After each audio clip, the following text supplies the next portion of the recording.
पुंडलिक वरदे हरी विठ्ठल श्री ज्ञानदेव तुकाराम माऊली ज्ञानेश्वर महाराज की जय।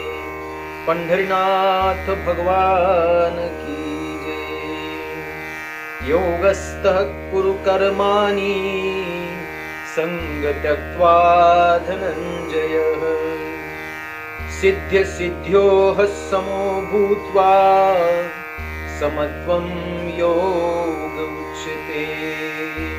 तू योगयुक्त होनी फळांचा संग सांडोनी मग अर्जुना चित्त देऊनी करी कर्मे। परी आदरिले कर्म दैवे जरी समाप्ती ते पावे तरी विशेषे तेथ तोषावे ही नको। रामकृष्ण हरी भाविको, ग्रंथराज ज्ञानेश्वरीच्या प्रत्येक ओवीचा भावार्थ करण्याचा आपण प्रयत्न करत आहोत आणि या भावनिरूपणाच्या आजच्या 34व्या भागामध्ये आपल्या सर्व भाविकांचं मनपूर्वक स्वागत करतो। अजूनही व्हिडिओच्या खाली जर लाल रंगामध्ये SUBSCRIBE अशी अक्षरे दिसत असतील तर त्यावर स्पर्श करा आणि त्याच्या पुढच्या घंटीच्या चिन्हाला स्पर्श करा। जर ते अक्षर काळ्या रंगात दिसत असतील तर मग मात्र त्यावर स्पर्श करायची गरज नाही। आपण आपल्या जीवनातला बहुमोल असा दररोजचा 20 मिनिटाचा काळ ग्रंथराज ज्ञानेश्वरीसाठी देतात। ज्ञानोबराय आणि माऊलींची कृपा आपल्यावर अशीच कायम राहो, माऊली आपल्यावर प्रसन्न राहो या शुभकामनेसह आणि आपला दिवस आनंदाचा, सुखाचा आणि आरोग्यदायी जावो या शुभकामनेसह आजच्या निरूपणाला आरंभ करूया। भाविको, असाच उदंड प्रतिसाद या निरूपण मालेला देत रहा अशी आपल्याकडून अपेक्षा आहे। चला, भगवान परमात्मा अर्जुनाला कर्म कसं करावं, कर्म करत असताना काय मानसिकता ठेवून कर्म करावं या संबंधातलं मार्गदर्शन करत आहे। भगवान म्हणतात, अर्जुना तू योगयुक्त होनी फळाचा संग सांडोनी मग अर्जुना चित्त देऊनी करी कर्म। हे अर्जुना, तू एक काम करावंस। काय करावं देवा? फळांचा संग सांडोनी। कर्म करत असताना कर्मफळाचा संग, कर्मफळाची आसक्ती, कर्मफळाविषयीची कामना, ही कामना सोडून द्यावीस आणि समत्व पावलेल्या बुद्धीनं योगयुक्त होऊन कर्म करावेस असं माझं मत आहे। पुढे भगवंत म्हणतात, परी आदरिले कर्म दैवे जरी समाप्ती ते पावे तरी विशेषे तेथ तोषावे ही नको। दैव योगानं आपण आरंभ केलेलं कर्म जर पूर्णत्वाला गेलं, त्याची जर समाप्ती झाली, ते कर्म जर पूर्णत्वाला गेलं तर अर्जुना माझं असं मत आहे की जास्त हुरळून जाणे हे सुद्धा काही कामाचं नाही। माणसं काय करतात, कधी कधी आपण हाती धरलेलं कार्य पूर्णत्वाला गेलं की अगदी हुरळून जातात। काय म्हणजे आपलातून काहीतरी केलंय अशी त्यांच्या चित्ताची भावना होते। पण हे हुरळून जाणं चांगलं नाही, हे करू नको। अर्जुनाला भगवंत सावध करतात। पुढे भगवंत म्हणतात, का निमित्ते कोणी एके ते सिद्धी न वचत ठाके तरी तेथीची अपरितोखे क्षोभावेना। हे बघ, समजा काही निमित्तानं, काही कारणानं ते कर्म पूर्णत्वाला गेलं नाही, तर ते का पूर्णत्वाला गेलं नाही याच्याबद्दलही मनामध्ये फारसा खेद करायची काही गरज नाही। अर्जुना, भगवंताचं बोलणं। भगवंत म्हणतात, काही कर्म सिद्धीला जातील, ते सिद्धीला गेल्याच्या नंतर त्याच्याविषयी हुरळून जायचं नाही। काही कर्म अपूर्ण राहतील तर त्याच्याविषयी अतिशय खेद करायचा नाही, दुःख करायचं नाही, विनाकारण व्याकुळ व्हायचं नाही। पुढे भगवंत काय म्हणतात बघा, अचरता सिद्धी गेले तरी काजची कीर आले परी ठेली आही सगुण जाहाले ऐसेची मानी। हे बघ, सिद्धीला गेलं तर कृतकृत्याचे समाधान आहे, चांगलं झालं, काम पूर्णत्वाला गेलं, समाधान वाटलं, ही समाधानाची भूमिका आहेच, त्यात काही वाद नाही। पण अपूर्ण राहिलं तर अपूर्ण राहिलं तरी ते कर्म सफल झालंय असं समज. का? कारण रिकामा प्याल्यापेक्षा अर्धा प्याला चांगला आणि अर्ध्या प्याल्यापेक्षा भरलेला चांगला. भरलेला आहे समाधान आहे, पण अर्धा आहे किमान अर्धा तरी आहे नाही का? अर्ध तरी काम झालंय, सफलताच आहे ती. तसं काम अपूर्ण जरी राहिलं तरी तिच्याविषयी शोक करू नको, ती सुद्धा अर्धिका असत नाही पण सफलताच आहे. हे भगवंत अर्जुनाला समजून सांगू लागले. देखे जे तुलाले कर्म निपजे, ते तुले आदि पुरुषे जरी अर्पिजे, तरी परिपूर्ण सहजे झाले जाणे. हे बघ, जेवढं कर्म झालंय, जेवढं आपल्या हातून घडलंय, जेवढं आपण केलंय दिवसभरामध्ये, ते सगळं काय करावं? भगवंत सांगतात ते तुले आदि पुरुषे जरी अर्पिजे. आदि पुरुषाला, भगवंताला ते अर्पण करायचं. काय होतं अर्पण केल्यानं? तरी परिपूर्ण सहजे झाले जाणे. ते परिपूर्ण झालंय असं समजायचं. हे जे झालंय ते घ्यायचं, तेव्हा हे कर्मफूल आहे, हे कर्मपुष्प आहे, अत्यंत ताजतवानं. हे बघ, चांगलं आहे, आणलंय आता आणि तुझ्या चरणावर अर्पण करतोय देवा. वाकडं का नीट बघ रे वा, सांभाळून घे आणि देवाच्या पायावर ते अर्पण करत जावं. असं केल्यानं अर्धवट आहे का पूर्ण आहे याचा विचार न करता ते पूर्णत्वास गेलंय असं समजायला काही हरकत नाही, असं ज्ञानोबराय या ठिकाणी बोलतात. पुढे बोलतात, देखे संता संती कर्मी, हे जे सरसे पण मनोधर्मी, तेची योग स्थिती उत्तमी प्रशंसिजे. योग स्थिती कशाला म्हणावं भगवंत सांगतात. हे बघ, जे कर्म पूर्ण झालंय किंवा अपूर्ण आहे याच्याविषयी हर्ष आणि खेद ह्या दोन भावना आहेत. अपूर्णाविषयी खेद आणि पूर्णाविषयी हर्ष. या हर्ष आणि खेदाचा समतोलपणा जे साधतात, ज्यांच्या ठिकाणी हर्ष आणि खेद यांच्याविषयी समतोलपणा आहे अर्जुना, त्यांचं कर्म हे सम आहे, ते योगस्थ आहेत. ती योग स्थिती त्यांना साध्य झालेली आहे असं समजावं. दुरेन ह्यवरम कर्म बुद्धी योगात धनंजय, बुद्धो शरणं मच्छिन्न कृपणाः फलहेतवा, बुद्धियुक्तो जहातीह उभे सुकृत दुष्कृते, तस्मात् योगाय युज्यस्व योगः कर्मसु कौशलम्. अर्जुना, समत्व चित्ताचे तेची सार जाण योगाचे, जेथ मन आणि बुद्धीचे ऐक्याथी.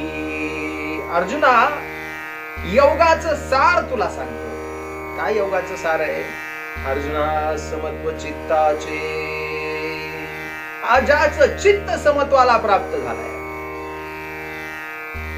चित्ताचं समत्व हे योगाचं सार आहे. पुढे म्हणतात, जेथ मन आणि बुद्धीचे ऐक्य असे.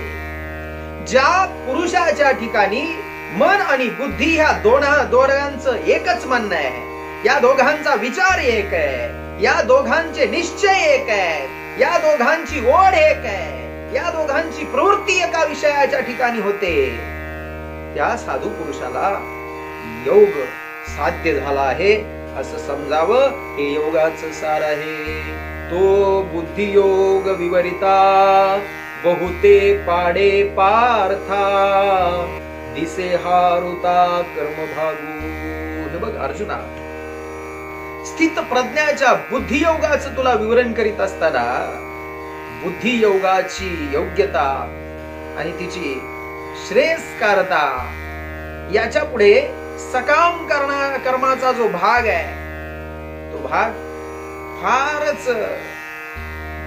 दिसे हा अरुता, कमी प्रतीचा दिसतो हा कर्मभाग. कोणता कर्मभाग? जो कर्मफळाच्या ठिकाणी आसक्ती ठेवून केलेला असतो तो कर्मभाग या स्थित प्रज्ञ बुद्धीच्या पुढे, या स्थित प्रज्ञाच्या बुद्धियोगाच्या पुढे अत्यंत कमी दर्जाचा, हीन दर्जाचा ठरतो. अर्जुना, पुढे भगवान म्हणतात, परितेची कर्माचरिजे तरीच हा योग पाविजे, जे कर्मशेष सहजे योग स्थिती. पण अर्जुना तुला एक सांगतो, तू कर्म करावसच. तो कर्म जर तू केलंस तरच हा बुद्धियोग साध्य होणार आहे. पण ते कर्म करत असताना कसं कर्म करावंस? निष्काम कर्म करावंस. परी तेची म्हणजे कोणते? निष्काम. निष्काम कर्म या ठिकाणी करायचं आहे. तरीच हा योग उपाविजे, हा बुद्धियोग तरीच तुला प्राप्त होणार आहे. हे केलंस तरच प्राप्त होणार आहे. जे कर्म शेष सहजे योग स्थिती. असे केलं तर तुला सुख दुःख सममानण्याचा योग प्राप्त होईल. आणि अशी सुख दुःख सममानण्याची जी स्थिती तुला प्राप्त होणार आहे त्या स्थितीला योग स्थिती म्हणतात. ती योग स्थिती, बुद्धी योग स्थिती तुला जर प्राप्त करून घ्यायची असेल तर तुला कर्म करावंच लागेल. आणि ते कर्म करत असताना निष्काम कर्म करावं लागेल. कसं कर्म करावं लागेल अर्जुना? निष्काम कर्म करावं लागेल. पुढे भगवंत काय म्हणतात बघा, म्हणून बुद्धियोग सधरू तेथ अर्जुना होई स्थिरू मने करी अवेरू फळ हेतुचा.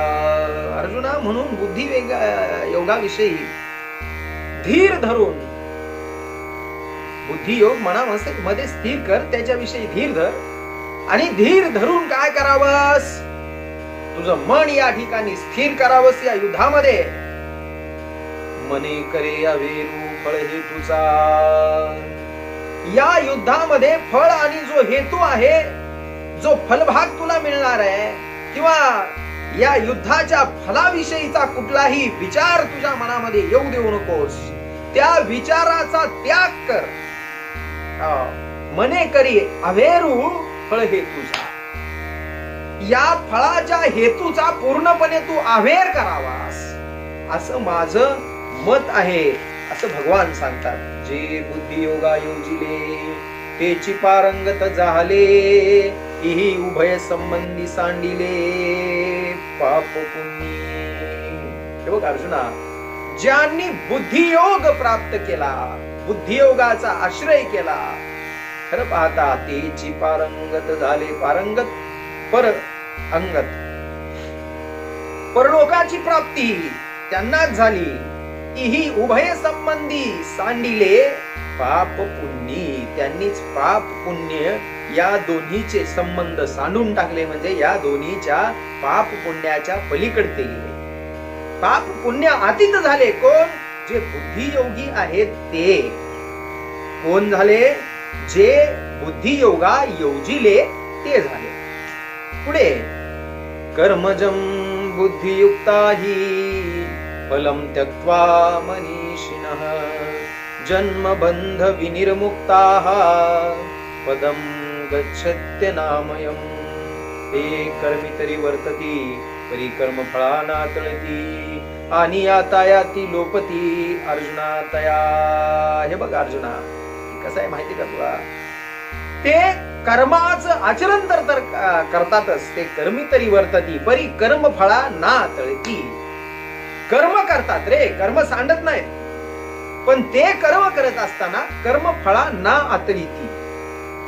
कर्मफळाचा विचार ते करत नाहीत. कर्मफळाविषयी आर्तता मनामध्ये ते ठेवित नाहीत. कर्मफळाची आसक्ती मनामध्ये ठेवित नाहीत. आणि यातायाती लोपती अर्जुना तया. यातायात कशामुळे प्राप्त होते? जन्मामुळे प्राप्त होते. मग ती यातायात अर्जुना त्या बुद्धियोगी पुरुषाला बाधत नाही, लाभत नाही. ते लोकतात, त्या संपतात. पुढे मग निरामय भरीत पावती पदाच्युत ते बुद्धियोग युक्त धनुर्धरा. हे धनुर्धरा, हे अर्जुना, असे बुद्धियोगात तत्पर असलेले जे लोक आहेत ते दुःख विरहित होतात. आणि चिरकाल ज्या ठिकाणावरून कधी परतावं लागत नाही, अशा ब्रह्मानंदाने प्राप्त असलेल्या, ब्रह्मानंदाने भरलेल्या आत्मपद प्राप्ती त्यांना होते. कशामुळे होते? कर्मधर्मामुळेच होते. कोणत्या कर्मधर्मामुळे होते? निष्काम बुद्धीने केलेल्या कर्मधर्मामुळे होते. म्हणून कर्म सांडा असं कुठेही म्हटलेलं नाही. उलट हिंदू धर्मामध्ये कर्म प्रवणतेला, कार्य तत्परतेला, प्रयत्नाला अत्यंत महत्व आहे. प्रयत्नवाद हाच प्रारब्धवाद आहे.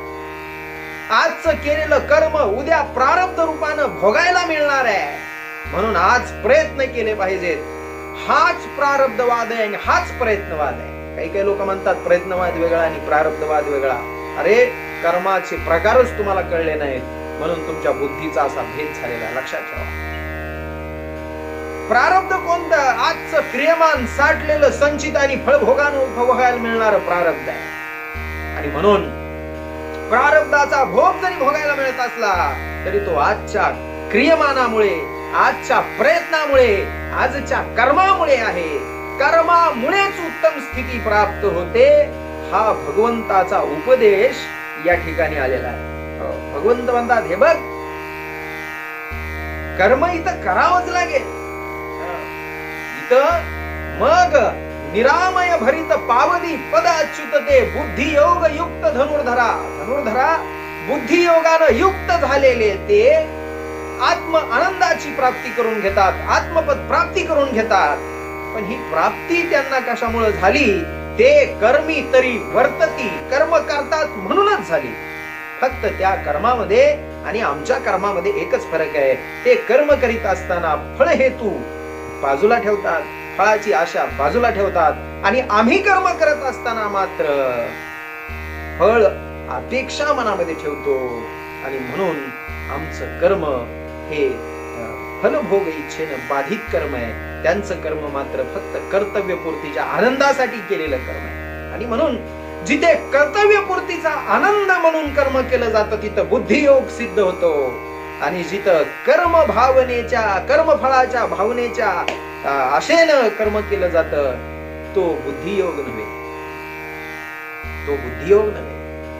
आणि म्हणून भगवान या ठिकाणी म्हणतात, मग निरामय भरित पावती पद अच्युतते भो बुद्धी योग युक्त धनुर्धरा. बुद्धी योग युक्त केलेल्या कर्मामुळे ते अच्युत पदाची प्राप्ती करून घेतात हे धनुर्धरा. त्याच्यामुळे कर्माच्या बाबतीमध्ये उदासीनता अंतःकरणामध्ये येऊ देऊ नको. उलट कर्म प्रवणता धारण कर. फक्त जे झालंय ते केलेलं कर्म भगवंताच्या पायावर अर्पण कर. तुझं कर्म सफल आहे. पुढे, यदा ते मोह कलिलम बुद्धिर्व्यतितरिष्यति तदा गंतासि निर्वेदम श्रोतव्यस्य श्रुतस्य च तू ऐसा तै होसी जै मोहाते या सांडिसी आणि वैराग्य मानसी संचरेल. हे बघ अर्जुना, तू जर असा बुद्धियोग युक्त कर्मानं प्रवृत्त झालास तर एक होईल. काय होईल? भगवंत सांगतात, जय मोहाते या सांडिसी, या मोहाला सांडशील आणि वैराग्य मानसी संचरेल. तुझ्या मनामध्ये आणि वैराग्य संचरेल अर्जुना. मग निष्कळंक गहन उपजेल आत्मज्ञान तेने निचाडे होईल मन अपैसे तुझे. अर्जुना, मग तुझं निष्कलंक असं आत्मज्ञान तुझ्या ठिकाणी उपजेल आणि तुझं मन, ते मन कसं होईल? आपोआप निवांत होईल, चिरशांत होईल, आचल होईल. अर्जुना पुढे म्हणतात, तेथ अनिक काही जाणावे का मागिला ते स्मरावे हे अर्जुना आघवे पारुशेल. आणि अर्जुना, आणखी काही ज्ञान आपल्याला व्हावे किंवा येथवर झालेले ज्ञान स्मरणात राहून ताजेतवाने राहावे, या करता त्या त्या विषयाची उजळणी करावी. असं हे सर्व तुला या ठिकाणी थांबेल. हे सगळं थांबणार आहे. हे अर्जुना घवे पारुशेल, हे सगळं थांबेल, हे सगळं थांबेल. पुढे भगवान म्हणतात, श्रुती विप्रतिपन्ना ते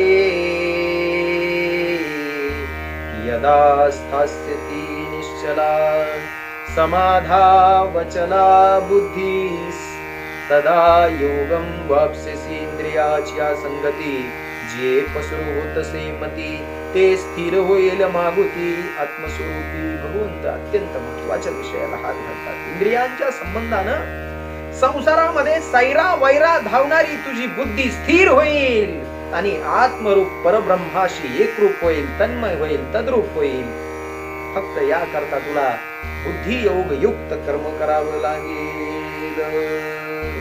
समाधी सुखी केवळ जय बुद्धी होईल निश्चळ तय पावसी तू सकळ योग स्थिती. तेव्हा अर्जुना तुझी बुद्धी स्थिर होईल आणि समाधी सुखामध्ये सदैव मग्न अशी होईल.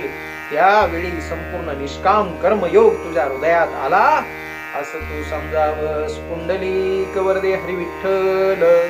श्री ज्ञानदेव तुकाराम माऊली ज्ञानेश्वर महाराज की जय. पंढरीनाथ भगवान की जय. जगद्गुरु तुकाराम महाराज की जय. सब संतन की जय. वैद्यनाथ भगवान की जय.